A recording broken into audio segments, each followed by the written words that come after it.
A freezing Tuesday evening. A solitary man waiting for a bus. A patrol car slowing to a predatory crawl. It's a scene that plays out thousands of times across America. But this time, the officer picked the wrong target. He thought he was locking up a nameless, defenseless suspect. He didn't know he had just forcefully handcuffed one of the most ruthless, high-ranking federal prosecutors in the district. This is the story of a wrongful arrest, a shattered badge, and a $4.7 million mistake. Arthur Pendleton was a man who traded in the currency of control. At 42 years old, he was the deputy chief of the Violent Crimes and Racketeering section at the United States Attorney's Office for the District of Massachusetts. He had spent his Tuesday meticulously dismantling a multi-million-dollar money laundering syndicate in front of a federal judge, his suit perfectly pressed, his arguments razor-sharp, his authority absolute. When Arthur spoke, FBI special agents took notes. When he frowned, defense attorneys reconsidered their plea deals. He was a man insulated by the immense, crushing weight of the federal government. But the federal government couldn't fix a dead alternator. At 7:45 p.m., deep in the subterranean parking garage of the federal courthouse, Arthur turned the key of his normally reliable Audi A6, only to be met with the agonizing, rapid-fire clicking of a dead battery. He sighed, resting his forehead against the leather steering wheel. The day had been an exhausting marathon of cross-examinations and sidebar arguments. He was drained. A tow truck would take hours.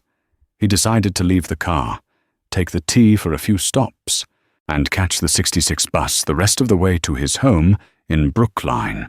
Before leaving the office, Arthur had stripped off his armor. The tailored Tom Ford suit jacket, the silk tie, and the crisp dress shirt were packed neatly into his leather messenger bag. In their place, he wore a faded gray Harvard Law hoodie, dark sweatpants, and a black wool beanie pulled low against the biting November wind. He looked nothing like the legal titan who had just commanded a courtroom. He looked like an ordinary, tired man trying to get home. The wind whipping off the Charles River was brutal. Arthur stood at the poorly lit bus stop at the corner of a gentrifying neighborhood that straddled the line between affluence and urban decay. The street lights flickered, casting long, erratic shadows across the icy pavement. Arthur checked his phone. The bus was running 12 minutes late. He shoved his hands deep into his hoodie pockets, shifting his weight to stay warm, his breath pluming in the freezing air. 3 blocks away, Officer Derek Fowler was nursing a lukewarm coffee and a foul mood. Fowler was a 12-year veteran of the local police department, a man whose career had stalled at the rank of patrolman due to a long, quietly buried file of citizen complaints. He was cynical, restless, and deeply annoyed by the night's assignment. There had been a string of residential burglaries in the area over the past 3 weeks. The suspect description broadcasted by dispatch was frustratingly vague, the kind of dangerously broad net that invited lazy policing. Male, black, approximately 6 feet tall, wearing dark winter clothing. In a city of hundreds of thousands, on a night where the temperature hovered at 28 degrees, that description fit half the men walking the streets. But Fowler wasn't looking for nuance. He was looking for an arrest to get his lieutenant off his back. Fowler turned his cruiser onto the avenue. The street was mostly empty, save for the occasional passing car and a lone figure standing by a bus shelter. Fowler's eyes narrowed. He slowed the cruiser, the heavy tires crunching over patches of frozen slush. He took in the sight. A black man, tall, wearing a dark hoodie and a beanie, hands concealed in his pockets, standing in the shadows. To Arthur Pendleton, the approaching headlights were just a passing car. But as the vehicle decelerated, a blinding, high-intensity spotlight suddenly hit him square in the face. Arthur squinted, raising a gloved hand to shield his eyes. The vehicle was a police interceptor. The engine idled with a low, menacing rumble. Arthur felt a flicker of annoyance, but no fear. Why would he? He was a top-tier officer of the court. He assumed the officer was just doing a routine check, perhaps going to ask if he had seen anything suspicious. The driver's side door swung open. Officer Fowler stepped out, his hand resting casually but purposefully on the butt of his holstered service weapon. The heavy thud of his boots on the asphalt broke the quiet of the night. "Hey!" Fowler called out, his voice carrying the sharp, jagged edge of practiced authority. "Step out of the shelter. Keep your hands where I can see them." Arthur didn't immediately move. He was processing the command, his brilliant legal mind automatically analyzing the interaction. This was a Terry stop, an investigative detention.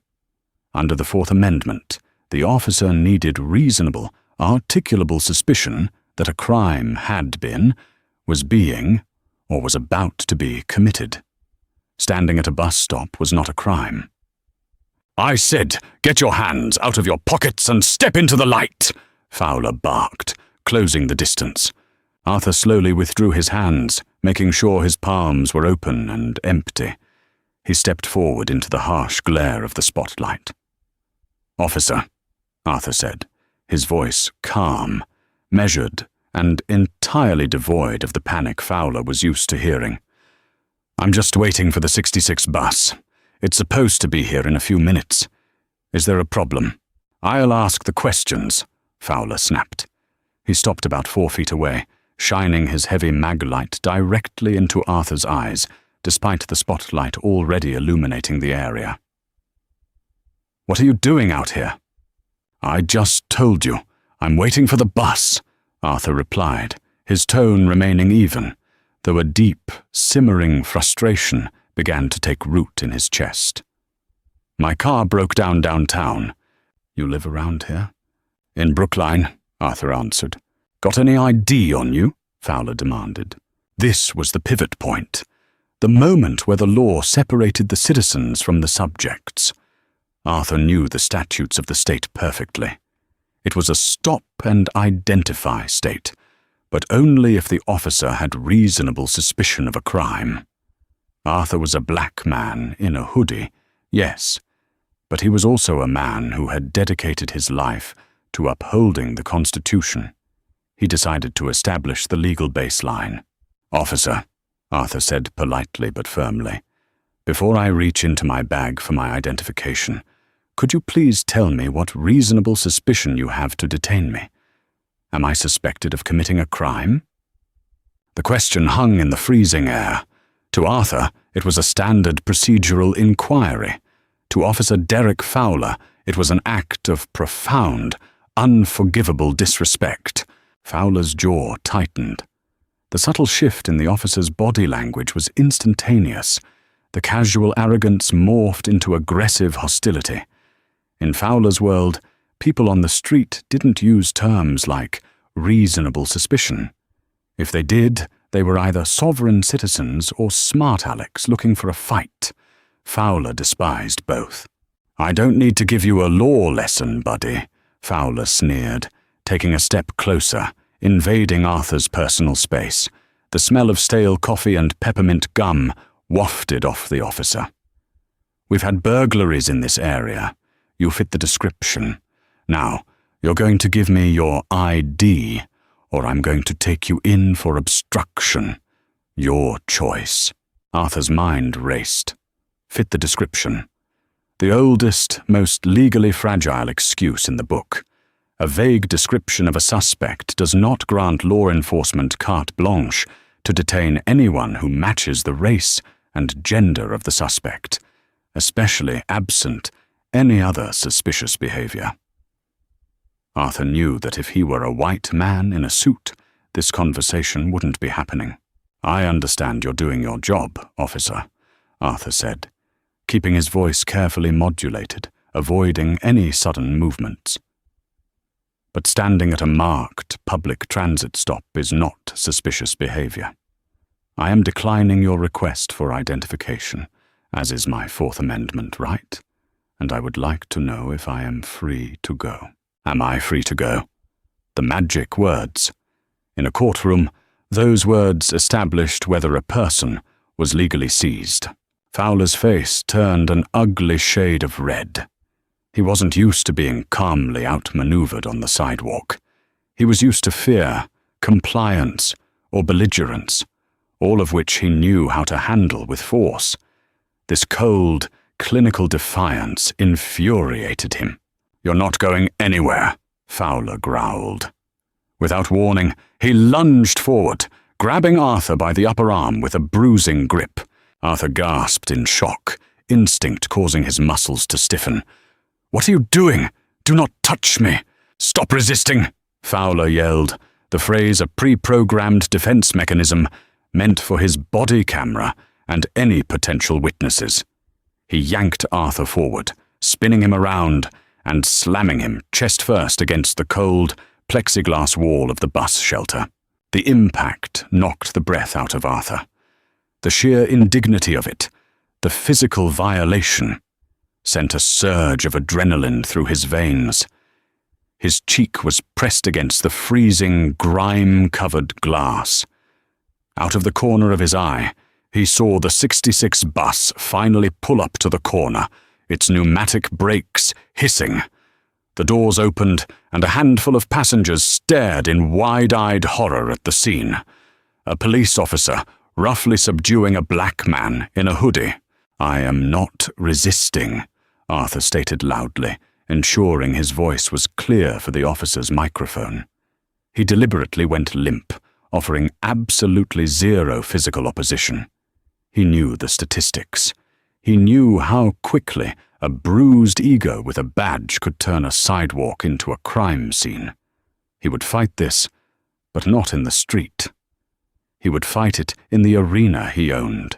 Fowler kicked Arthur's legs apart, patting him down with unnecessary aggression. "Got a weapon on you? Needles? Anything that's going to poke me?" "I have no weapons," Arthur said, his voice muffled by the glass. "You are making an unlawful arrest. I am advising you to stop." "Shut your mouth," Fowler spat. He unclipped his handcuffs. The cold steel ratcheted tightly around Arthur's wrists, pinching the skin. The click of the locking mechanism echoed in the quiet street. Arthur Pendleton, the man who had authorized the wiretaps of international drug lords, the man who had the direct cell phone number of the Attorney General of the United States, was now handcuffed like a common vagrant. Fowler grabbed the thick leather strap of Arthur's messenger bag, yanking it off his shoulder, and then marched him toward the cruiser. "You wanted a law lesson? How about a lesson in respect?"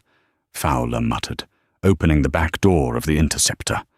He placed a heavy hand on Arthur's head and shoved him into the cramped, hard plastic back seat.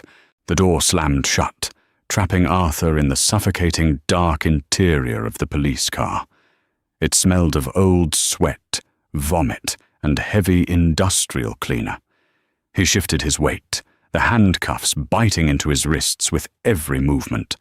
Through the metal mesh of the partition, he watched Fowler confidently stride to the driver's side, clearly proud of his proactive police work. Fowler got in, picked up the radio microphone, and keyed it. "Dispatch, 14 Adam. I've got one in custody at 4th and Elm. Matches the description of the 459 suspect. He's being uncooperative. Transporting to the 14th precinct for booking." "Copy that. 14 Adam." The dispatcher's voice crackled back. Fowler looked at Arthur through the rearview mirror, a smug, self-satisfied grin on his face. "Hope you didn't have any big plans tonight, counselor." Arthur sat in the darkness, the shock beginning to wear off, replaced by a cold, calculating fury. He looked back at Fowler's eyes in the mirror. He didn't yell. He didn't curse. "Officer," Arthur said softly, his voice carrying the chilling certainty of a judge delivering a life sentence. "You have no idea what you've just done." Fowler just laughed, threw the cruiser into drive, and sped off toward the station. The ride to the 14th District Precinct was a masterclass in psychological endurance. Fowler took the turns sharply, deliberately tossing his handcuffed passenger back and forth across the slick plastic seat. Arthur braced himself as best he could, refusing to give the officer the satisfaction of a complaint. Instead, Arthur catalogued everything.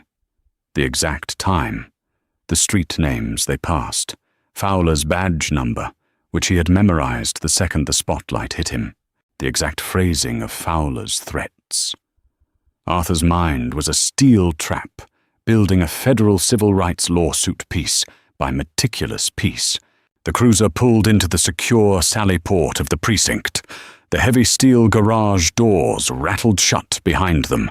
Fowler hauled Arthur out of the back seat by the chain of the handcuffs, a tactic that sent a sharp spike of pain through Arthur's shoulders. "Walk," Fowler commanded, pushing him through the heavy reinforced doors and into the chaotic, fluorescent-lit booking area. The 14th District Precinct smelled exactly like desperation. It was a cacophony of ringing phones, shouting officers, and the low, defeated murmurs of the recently arrested. At the raised wooden booking desk sat Sergeant Thomas Gallagher, a tired, overweight desk sergeant who looked like he was counting the seconds until his pension kicked in. "What do we got, Fowler?" Gallagher asked, not looking up from his computer monitor.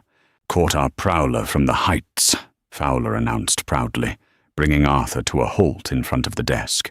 "Spotted him loitering at the bus stop on Elm. Matched the description to a T. Refused to ID, got mouthy, tried to hit me with a bunch of constitutional bullshit. I'm writing him up for obstruction and resisting, and we can let the detectives see if they can tie him to the break-ins." Gallagher sighed, finally looking up. He took in Arthur's appearance. The beanie, the hoodie, the handcuffs. "All right, put him on the wall. Empty your pockets, buddy." Fowler roughly patted Arthur down, pulling out his keys, a pack of gum, and his cell phone. He then grabbed Arthur's expensive leather messenger bag and unceremoniously dumped its contents onto the booking counter. Out tumbled the neatly folded Tom Ford suit jacket, the silk tie, a few legal pads covered in dense, illegible notes, and a thick, heavy leather wallet. "Take his beanie off," Gallagher instructed. Fowler snatched the wool cap off Arthur's head, messing up his closely cropped hair. Arthur stared straight ahead, his expression carved from stone. He was playing the long game now. If he screamed and shouted about who he was, they would accuse him of trying to use his position to escape a lawful arrest. No, Arthur was going to let the system they abused so freely crush them under its own weight. "Name?" Gallagher asked, fingers hovering over the keyboard. Arthur remained silent. "Hey!" Fowler barked, slapping the back of Arthur's head. A casual, degrading strike. "The sergeant asked you a question." Arthur slowly turned his head to look at Fowler.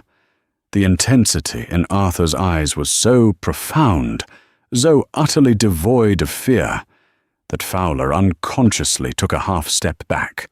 "I am invoking my right to remain silent," Arthur said clearly to Sergeant Gallagher. "I will not answer any questions. I want my phone call." Gallagher rolled his eyes. "Another amateur lawyer.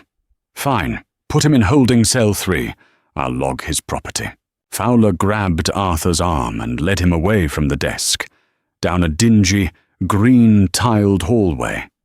He shoved Arthur into a cramped, foul-smelling cell containing a metal bench and a lidless toilet, uncuffed him through the bars, and slammed the heavy iron door shut. The deadbolt echoed with a final metallic clang. "Get comfortable," Fowler sneered through the bars. "You're going to be here a while." Arthur rubbed his raw, red wrists. He sat down on the cold metal bench, closed his eyes, and began to wait. Back at the booking desk, Sergeant Gallagher was annoyed. He hated logging property for uncooperative suspects. It meant more paperwork. He began sorting through the items scattered on the counter. He catalogued the cell phone, noting it was a high-end model. He logged the keys. He picked up the Tom Ford jacket. his fingers brushing against the luxurious fabric. Weird clothes for a burglar to be carrying around, Gallagher thought vaguely, but didn't dwell on it. Finally, he picked up the heavy leather wallet. It wasn't a standard bifold. It was thicker, secured with a small brass snap. Gallagher popped the snap open to look for a driver's license so he could properly identify their John Doe. As the wallet fell open, Gallagher didn't see a driver's license. He saw gold. A heavy, intricate gold shield gleamed under the harsh fluorescent lights of the precinct. Above the shield, stamped in brilliant gold foil into the leather, were the words, "Department of Justice." Gallagher's breath caught in his throat. His heart skipped a beat. His hands began to tremble slightly as he flipped the leather flap to reveal the identification card opposite the badge. It featured a stern, professional photograph of the man currently sitting in holding cell 3. Next to the photo, bold black letters spelled out, United States Department of Justice, Arthur Pendleton, Assistant United States, Attorney Deputy Chief, Violent Crimes Section. The color completely drained from Sergeant Gallagher's face. A cold sweat broke out across his forehead. He stared at the ID as if it were a live hand grenade with the pin pulled. Assistant United States attorneys were the apex predators of the legal food chain. They didn't just prosecute criminals, they prosecuted police departments. They handled civil rights violations. They possessed the power to initiate federal probes that could dismantle entire precincts, force police chiefs into early retirement, and send dirty cops to federal penitentiaries. And the man in the photo wasn't just a low-level line prosecutor. He was a deputy chief. "Oh, sweet Jesus," Gallagher whispered into the empty booking area. He frantically looked over at the arrest report Fowler had hastily started typing on the adjacent terminal. Suspect matched description. Refused ID. Resisting arrest. It was a textbook boilerplate lie used to justify a bad stop. Gallagher knew it. Every cop in the building knew it. But this time, Fowler had used it on a man who literally taught seminars on how to dismantle those exact lattes in federal court. "Fowler!" Gallagher yelled, his voice cracking with panic. He stood up so fast his office chair rolled backward and slammed into a filing cabinet. "Fowler, get your ass out here right now!" Officer Fowler strolled out of the break room, a fresh cup of coffee in his hand, looking annoyed by the shouting. "What's the problem, Sarge? The guy throwing a tantrum?" Gallagher didn't speak. He just pointed a trembling, fat finger at the open wallet resting on the counter. Fowler walked over, a smirk playing on his lips. "What? Did he steal a credit card or some—" Fowler's voice died in his throat. He looked down at the gold shield. He looked at the ID card, the name, the title, the federal seal. The mug of coffee slipped from Fowler's hand, shattering against the linoleum floor, splashing dark brown liquid across his polished black boots. The silence in the booking area was deafening, broken only by the dripping of the spilled coffee. "Tell me," Gallagher said, his voice dropping to a terrified whisper. "Tell me you didn't put hands on him, Derek. Tell me you just asked him to come down here voluntarily." Fowler stared at the badge, his tough guy facade crumbling into dust. He remembered the physical shove against the glass. He remembered the tight handcuffs. He remembered slapping the back of the man's head. I cuffed him, Sarge," Fowler stammered, feeling the ground opening up beneath his feet. "I tossed him in the back of the cruiser. I told him to shut his mouth." Gallagher closed his eyes, rubbing his temples as a massive migraine bloomed behind his eyes. The precinct was dead.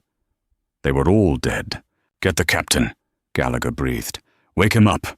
Call the chief. Call everybody." "Sarge, what do we do about the guy?" Fowler panicked, pointing toward the holding cells. "Should I go uncuff him? Should I apologize?" "Don't you go anywhere near that cell!" Gallagher roared, his fear morphing into rage. "You don't speak to him. You don't look at him. You just brought the wrath of the United States federal government down on this entire department, you stupid son of a bitch." In holding cell 3, Arthur Pendleton sat in the dark, listening to the muffled, chaotic shouting echoing down the hallway. He leaned his head back against the cold concrete wall. A small, grim smile finally touched his lips. The trap had closed. Now the real work would begin. Captain Robert Hayes was a man who valued his sleep. At 58 years old, he was 2 years away from a lucrative pension and a quiet retirement in Florida. When his bedside phone rang at 1:15 a.m., he answered it with the gruff irritation of a man used to dealing with drunks and minor domestic disputes. By 1:18 a.m., Hayes was speeding down the frozen interstate in his unmarked Ford Explorer, his heart hammering against his ribs like a trapped bird, the emergency lights flashing silently into the black night. When Hayes burst through the double doors of the 14th District Precinct 20 minutes later, the atmosphere was suffocating. It felt less like a police station and more like a bunker moments before an artillery strike. Sergeant Gallagher was pacing behind the booking desk, sweating profusely. Officer Derek Fowler was sitting on a metal folding chair in the corner, staring blankly at the linoleum floor as if trying to memorize the tile pattern. "Where is he?" Hayes demanded, his voice a low, dangerous gravel. He didn't ask for a summary. Gallagher had already told him the catastrophic details over the phone. "Holding cell 3, Captain," Gallagher croaked, his hands shaking as he held out a ring of heavy brass keys. He hasn't made a sound, hasn't asked for a lawyer, hasn't asked for a phone call. "Of course he hasn't asked for a lawyer, you idiot," Hayes hissed, snatching the keys. "He is the lawyer. He's the guy who puts away cartels and dirty politicians. He's sitting in there building a federal indictment in his head." Hayes turned his furious gaze to Fowler. "You. Do not move. Do not speak. You don't text your union rep. You don't call your wife. You breathe when I tell you to breathe. If I find out you scrubbed your body camera footage, I will personally throw you off the roof of this building." Hayes straightened his uniform, took a deep breath to steady his racing pulse, and marched down the green-tiled hallway. The air grew colder the closer he got to the cells. He stopped in front of cell 3. Through the rusted iron bars he saw Arthur Pendleton. The deputy chief of the violent crimes section was sitting perfectly still on the metal bench, his hands resting on his knees. He looked up as Hayes approached, his expression utterly blank. "Mr. Pendleton," Captain Hayes started, his voice strained with forced diplomacy. He fumbled with the keys, his hands betraying his panic. "There has been a colossal misunderstanding. I am Captain Robert Hayes, the commanding officer of this precinct. I am opening this door right now, and you are free to go. With our deepest, most profound apologies." The heavy deadbolt clicked. The iron door swung open, screeching on its hinges. Arthur did not stand up. He did not move toward the open door. He simply sat there, his dark eyes locking onto the captain's face. "Captain Hayes," Arthur said, his voice smooth, resonant, and entirely terrifying. "Are you unarresting me?" Hayes swallowed hard. "Yes, sir. You are completely free to go. We'll have an officer drive you home immediately." "Anywhere you want to go." "I see," Arthur replied slowly.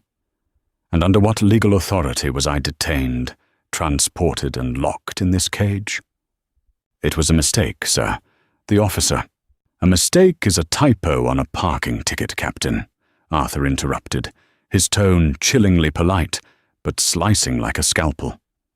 "What your officer engaged in was an unlawful seizure under the Fourth Amendment, a deprivation of my civil rights under color of law in violation of 18 U.S.C. Section 242 and felony battery. He detained me without reasonable suspicion, arrested me without probable cause, and physically assaulted me because I asked him to articulate his legal reasoning. Hayes wiped the sweat from his brow. "Mr. Pendleton, please, let's step into my office. We can get you some coffee, get your belongings." "I am not stepping into your office, Captain," Arthur said, finally standing up. He stepped into the light of the hallway, and Hayes winced as he saw the angry, red indentations on Arthur's wrists, where the cuffs had bitten into the skin, and a faint red bruise forming on his left cheek from the bus shelter glass. "I want my release processed officially," Arthur commanded, stepping into the corridor. "I want a copy of the booking sheet showing the time I was brought in. I want the property receipt. I want the CAD dispatch log for the initial stop. And I want the badge number of the officer who assaulted me. I will not be slipping quietly out the back door, so your department can sweep this under the rug." Hayes knew he was cornered. Complying meant handing over the exact documentation Arthur would use to crucify them in civil court. Refusing meant escalating an already radioactive situation with a federal prosecutor. "Of course, sir," Hayes conceded, his shoulders slumping in defeat. "I'll have the desk sergeant prepare the paperwork immediately." 10 minutes later, Arthur stood at the booking desk. He methodically dressed himself, slipping into his Tom Ford suit jacket, adjusting his collar, and placing his gold badge back into his leather bag. The transformation was striking. He went from looking like a street-level suspect to a man who commanded empires. He took the stack of papers Sergeant Gallagher, trembling, handed over. Arthur read every single line before folding them neatly into his breast pocket. He then looked directly at Officer Fowler, who was still sitting in the corner, pale and trembling. "Officer," Arthur said. The room went dead silent.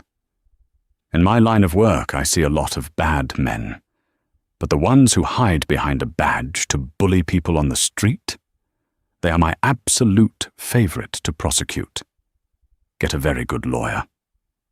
Without another word, Arthur Pendleton turned and walked out the front doors of the precinct, disappearing into the freezing night. The next morning, the sun rose over a city, blissfully unaware of the legal earthquake that was about to hit. At 8 a.m. sharp, Arthur walked into the John Joseph Moakley United States Courthouse. He bypassed his own office and took the private elevator straight to the top floor. He walked past the shocked administrative assistants and pushed open the heavy oak doors to the office of William Covington, the United States Attorney for the District of Massachusetts. Covington, a silver-haired legal veteran with a reputation for political ruthlessness, was sipping coffee and reading the morning briefing. He looked up, surprised. "Arthur? You look like you went 10 rounds with a freight train. What happened to your face?" Arthur dropped his leather messenger bag onto Covington's mahogany desk. "Bill, I need a leave of absence. Effective immediately." Covington frowned, setting his coffee down. "A leave? We're impaneling the grand jury on the waterfront corruption case on Thursday. You can't just walk away." "What's going on?" Arthur sat down and laid out the events of the previous night with the dispassionate, clinical precision of a medical examiner detailing an autopsy. He described the stop, the assault, the ride to the station, and the panic at the booking desk. By the time Arthur finished, Covington's face had turned a mottled, furious red. He slammed his hand flat on the desk, the sound echoing like a gunshot. "They did what? To my deputy chief?" "To a citizen, Bill," Arthur corrected softly. "They did it to a citizen. It just happened to be me." "I'm calling the mayor right now," Covington barked, reaching for his phone. "I'm calling the chief of police.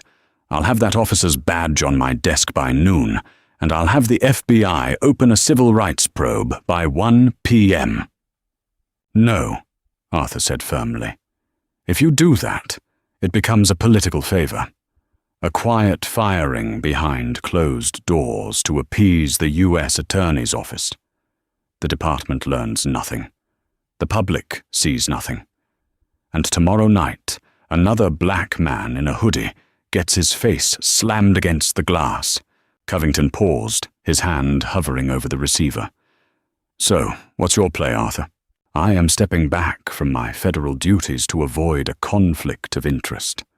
I'm hiring private counsel, and I am going to sue the city, the police department, and Officer Derek Fowler for a sum so catastrophically large that they will have no choice but to accept a federal consent decree overhauling their entire patrol division."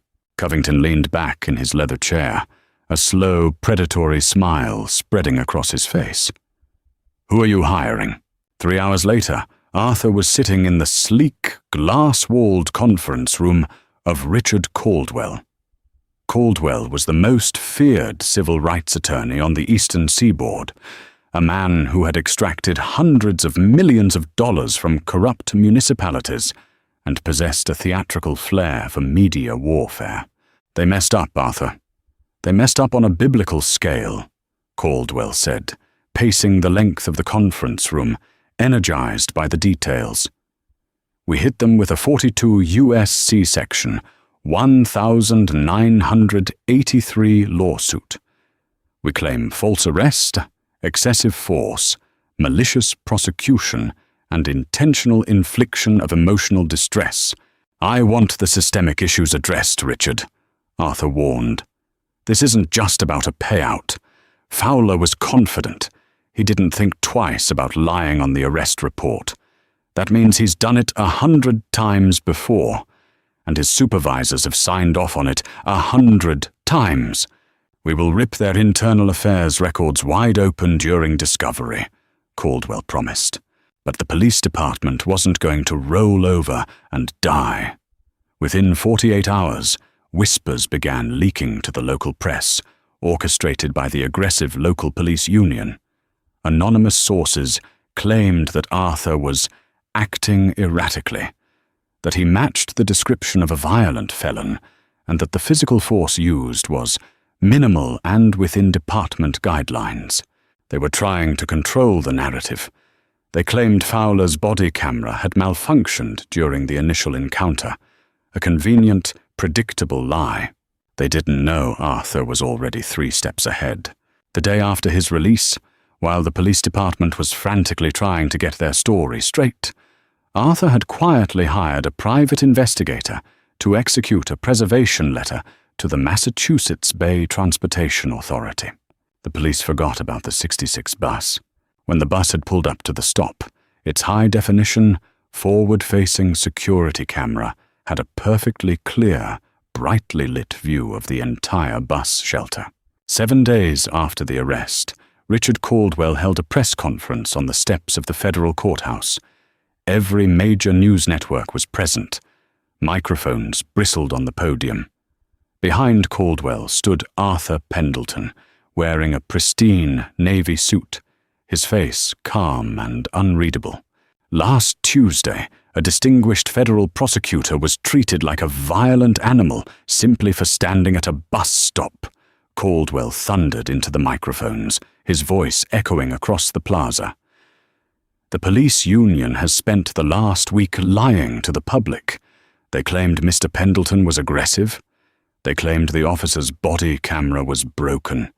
They claimed the use of force was justified. Caldwell smiled, a shark smelling blood in the water. He gestured to a large television screen set up next to the podium. "We don't need their broken body cameras. We have the truth." Caldwell hit play. The high-definition video from the transit bus played for the assembled press. There was no audio, but the visuals were damning. It showed Arthur standing peacefully, hands visible. It showed Fowler lunging, unprovoked. It showed the brutal, violent slam into the glass. It showed absolute compliance from Arthur, and total, unchecked aggression from the officer. Gasps rippled through the press corps.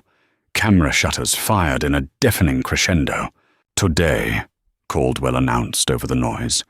"We are filing a $4.7 million civil rights lawsuit against the city, the police department, and Officer Derek Fowler. Furthermore, we are formally petitioning the Department of Justice to investigate the systematic, racially biased policing practices of this department." The trap hadn't just closed. It had snapped the department's credibility in half. The war had officially begun. The video broadcast across the national news acted as a lit match dropped into a powder keg. Overnight, the narrative flipped from a local dispute into a national scandal. The city's crisis management PR firm was drowning, and the police union's bluster evaporated the moment the high-definition transit video hit the internet. But public outrage was only the opening salvo.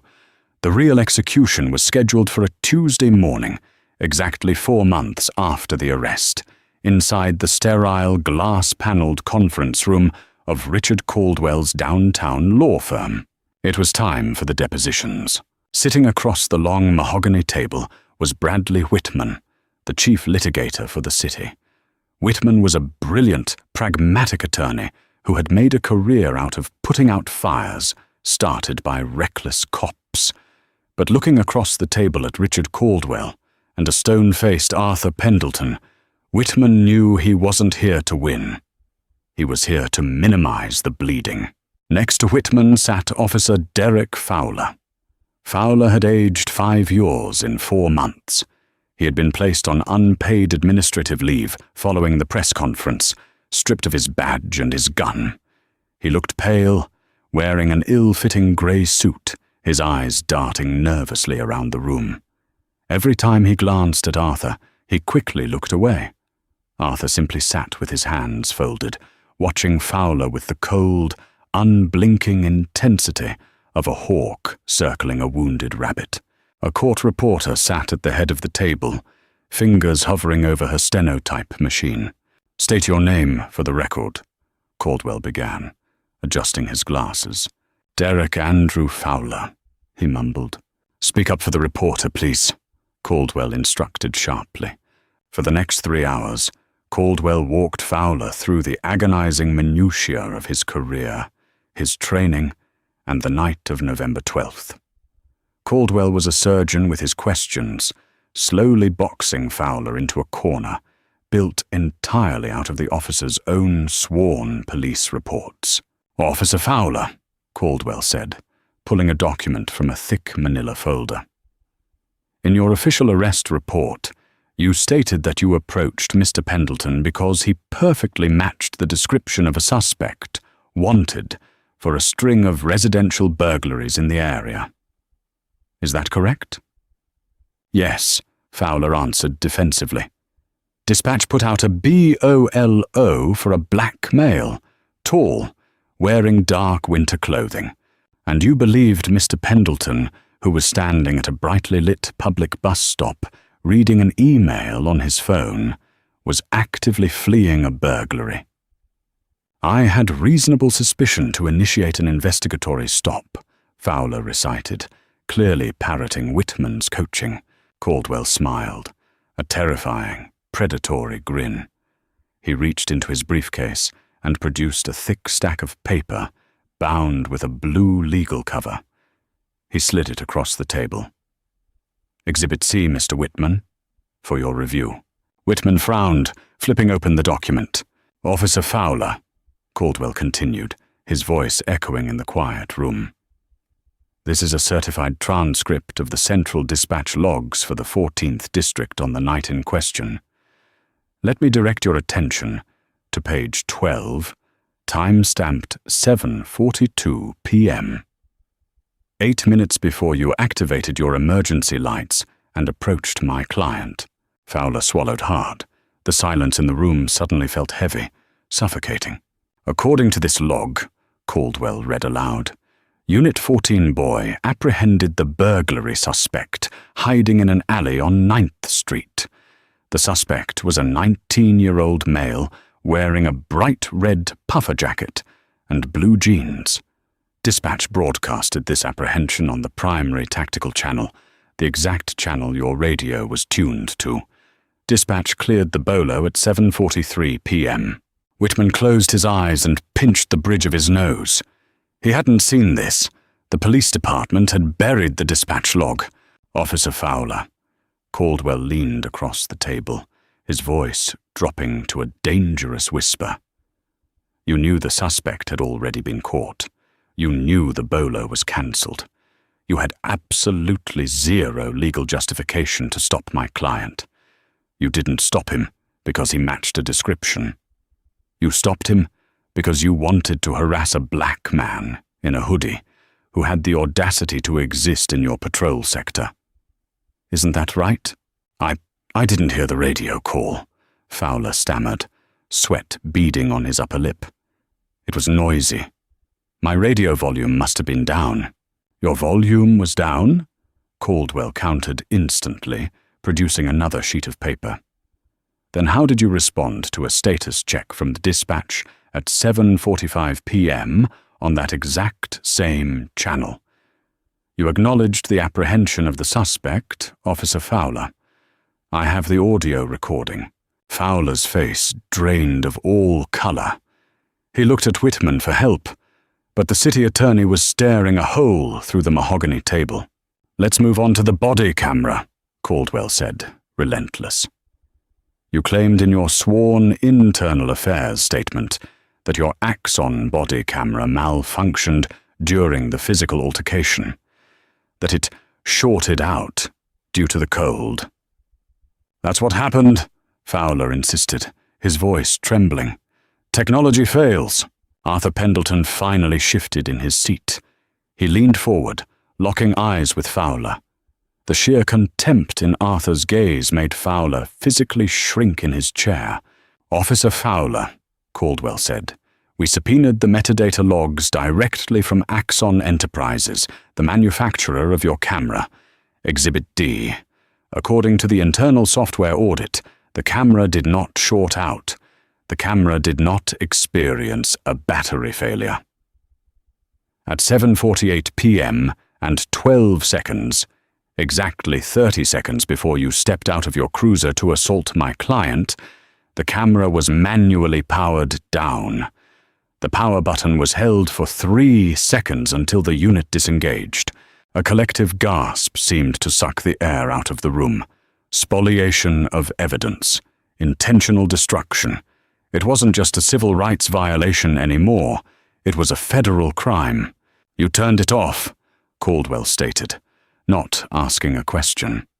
You turned it off because you knew exactly what you were about to do, and you didn't want a record of it.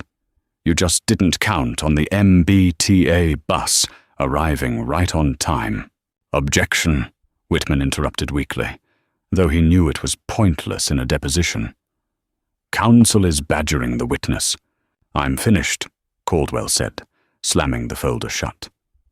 Mr. Whitman, I suggest we take a brief recess. I believe you and your client have some very difficult realities to discuss. As Caldwell and Arthur stood up to leave the room, Arthur paused by the door. He looked back at Fowler, who was now trembling uncontrollably. His career, his freedom, and his life reduced to ash in the span of 30 minutes. I told you, Arthur said softly, his voice cutting through the tension like glass. You had no idea what you had done. The collapse of the city's defense was absolute and spectacular. 2 weeks after the deposition, Mayor Thomas Harding personally requested an emergency mediation session. The city was facing a financial and public relations apocalypse.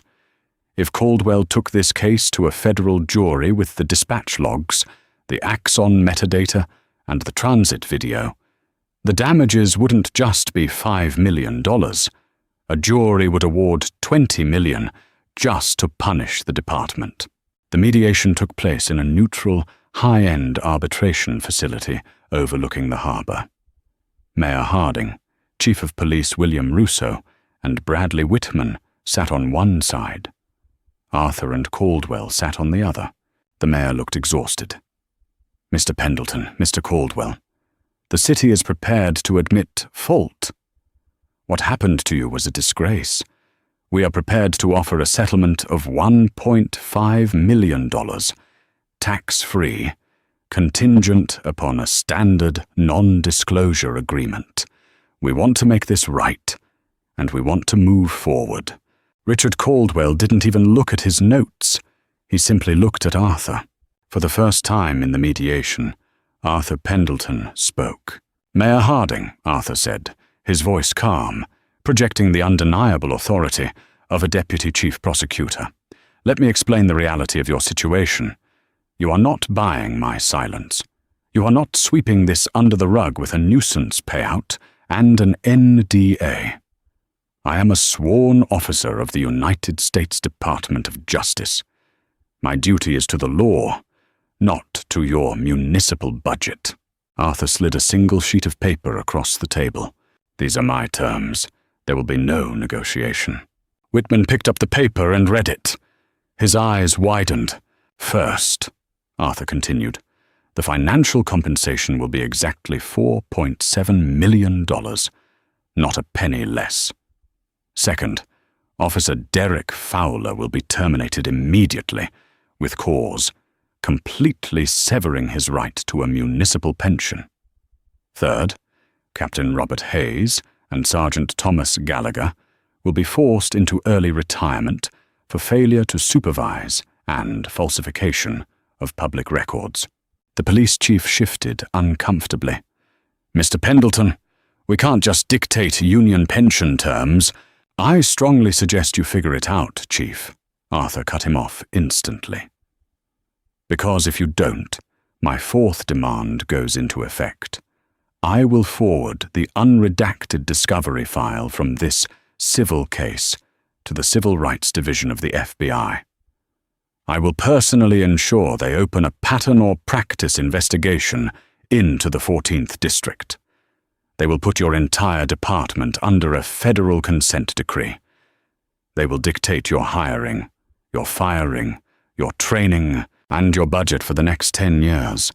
You will lose control of your own police force." The threat hung in the air, heavy and lethal. A federal consent decree was the ultimate nightmare for any mayor or police chief. It meant millions of dollars in compliance audits and total loss of autonomy. Arthur wasn't just holding a gun to their heads. He was holding a tactical nuke. $4.7 million, Mayor Harding whispered, staring at the paper. "Arthur, that's going to cripple our discretionary fund for the year." "Then next year," Arthur replied coldly, "I suggest you spend your discretionary fund on teaching your patrolmen the Fourth Amendment." The silence stretched on for 2 agonizing minutes. Finally, Mayor Harding picked up a silver pen, uncapped it, and signed the term sheet. It was over. The fallout was swift and merciless. Within 48 hours, the city announced the historic $4.7 million settlement. The terms were completely public. There was no NDA. Derek Fowler was publicly fired. 2 days later, he was indicted by a federal grand jury for deprivation of rights under color of law and obstruction of justice for tampering with his body camera. He would eventually plead guilty to avoid a trial, receiving a 36-month sentence in a federal correctional institution.